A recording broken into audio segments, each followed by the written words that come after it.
আসসালামু আলাইকুম। মাত্র কিছুক্ষণ আগে আপনার এই দুর্ঘটনাটা ঘটে গেল। অলরেডি 12 জন আহত, আর অনেকে আহত হওয়ার সম্ভাবনা আছে।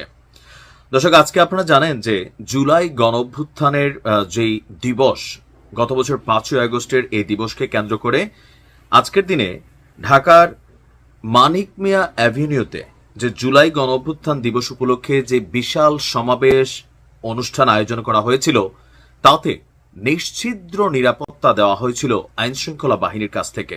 আমরা কিছুক্ষণ আগেও দেখেছি সেনাবাহিনী, র্যাব, পুলিশ, গোয়েন্দা সংস্থা প্রত্যেকেই এই জায়গাকে আপনার বেশ কয়েকবার তল্লাশি করেছেন, চেক করেছেন যেন কোনো ধরনের নিরাপত্তা ঝুঁকি না থাকে, কিন্তু সেখানেই ঘটে বসেছে বিস্ফোরণ। অল্প কিছুক্ষণ পর, সম্ভবত আরো কয়েক ঘন্টা পর, আমাদের প্রধান উপদেষ্টা তিনি এখানে আসবেন, জুলাই ঘোষণাপত্র তিনি পাঠ করবেন। আরো রাষ্ট্রের প্রতিটি রাজনৈতিক দলের যারা মুখপাত্ররা আছেন তারাও কিন্তু সেখানে উপস্থিত থাকবেন। সো বুঝতেই পারছেন কতটুকু নিরাপত্তা ইস্যু আজকের এই অনুষ্ঠানটাতে কানেক্টেড। কিন্তু দুর্ঘটনা যেটা ঘটে গেছে, এটা হচ্ছে না এটাতে আওয়ামী লীগ ঘটাইছে এরকম না। অনেকেরই চিন্তা ভাবনা যে কোনো দুর্ঘটনার মানে হচ্ছে এমন আওয়ামী লীগ ঘটিয়েছে, বাট বিষয়টা তা না। আপনার আয়োজিত অনুষ্ঠানের স্থলে হিউজ পরিমাণ সাউন্ড সিস্টেম কানেক্টেড করা হয়েছে, আর এই সাউন্ড সিস্টেমের মধ্যে অসংখ্য তার কানেক্টেড। এটা আপনারা জানেন যে এক স্পিকার টু যে সাউন্ড সিস্টেম, সেখানে তারের মাধ্যমে আপনার এই স্পিকারগুলি কানেক্টেড হয়।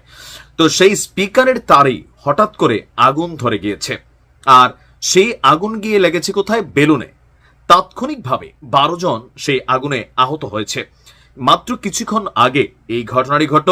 এই সময় অনুষ্ঠান সঞ্চালক মাইক্রোফোনে সবাইকে শান্ত থাকার আহ্বান জানান এবং সাউন্ড সিস্টেমের যে স্পিকার বক্স আছে সেই স্পিকার বক্স থেকে দূরে সরে যাওয়ারও অনুরোধ করেন। আমরা যতটুকু জানতে পেরেছি, স্পিকারের তার থেকেই আগুনের উৎপত্তি আপনার হয়েছে, আর আয়োজকরা বিষয়টিকে খতিয়ে দেখছে। 2:25 আমাদের যেখানে আজকের এই প্রোগ্রাম, সেখানে শত শত মানুষ কিন্তু অলরেডি চলে এসেছে। বিভিন্ন রাজনৈতিক দলগুলোর বিভিন্ন শাখা তারা বক্তব্য দিচ্ছে, উৎসুক জনতা এখানে আসছে এই দিবসটাকে উদযাপন করতে। আর এরপর শত শত বেলুন আপনার দর্শকদের হাত থেকে উড়েছে। তো এই বেলুনগুলো এইখানে সেখানে গিয়ে পড়ছে। এর মাঝখানে স্পিকারের তার থেকে যে আগুনটা লাগছে, সেই আগুনগুলো আবার গিয়া বেলুনের মধ্যে কানেক্ট হয়েছে। আর আমরা জানি যে বেলুনগুলো উড্ডয়ন করা হয়, এতে সম্ভবত হাইড্রোজেন জাতীয় কোনো কিছু থাকে যেটা বেলুনটাকে উড়াতে সহযোগিতা করে, বাট আগুন ধরতে কিন্তু খুব দ্রুতই ধরে যায়। তো যাই হোক, অল্পতে আমার মনে হয় যে একটা বড় দুর্ঘটনার হাত থেকে রক্ষা পাওয়া গেছে। এই মুহূর্তে উচিত প্রত্যেকটা সাউন্ড সিস্টেম, যেহেতু এখানে একটা বিশাল লোক সমাবেশ ঘটবে, জনসমাবেশ ঘটবে, আরো অনেক কিছু কিন্তু ঘটতে পারে। সো সেফটি ইস্যুটা আরেকবার ক্রস চেক করে ফেলা ভালো। সম্ভবত স্পিকারের তারে ওভারলোড হয়ে গেছে, আর যান্ত্রিক ত্রুটি, দুর্ঘটনা ঘটতেই পারে, কিন্তু সতর্ক থাকা জরুরি। ভালো থাকুন।